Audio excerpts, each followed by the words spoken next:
Dunyoga mashhur reper 50 Cent $25,000 miqdoridagi aliment puli va $50 million to'lovdan qutulib qoldi.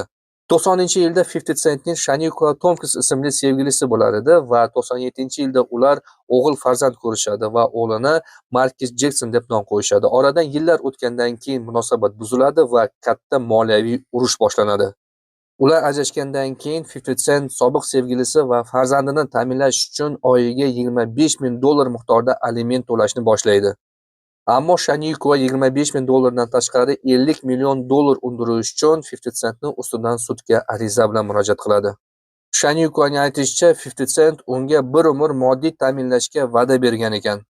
Sud arizani diqqat bilan o'rganib chiqib, da'voni rad etadi. Sobiq sevgilisi uning ustidan ariza yozganini eshitgan 50 Centning jahli chiqib ketadi va $25,000 bu juda ham katta pul va uni kamaytirish kerak deb sudga murojaat qiladi. 50 Cent har oy to'lanadigan $25,000 aliment puli juda ham katta ekanligi va bu summani kamaytirish kerakligini aytib o'tadi va sudga da'vo arizasini kiritadi. 50 Centning aytishicha, aliment puli uning daromadidan emas, bolaning haqiqiy ehtiyojlaridan kelib chiqib o'rnatilishi kerak deb aytib o'tadi.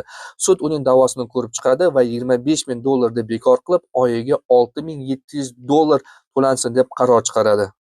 Oyiga $25,000 aliment oladigan ayol noshukrlik qilganligi uchun 50 Centda jahli chiqqandan keyin $6,700 oladigan bo'ldi. Aytishlaricha, 50 Centning sobiq sevgilisi ushbu qarorni eshitgandan keyin ancha vaqtgacha o'ziga kela olmagan.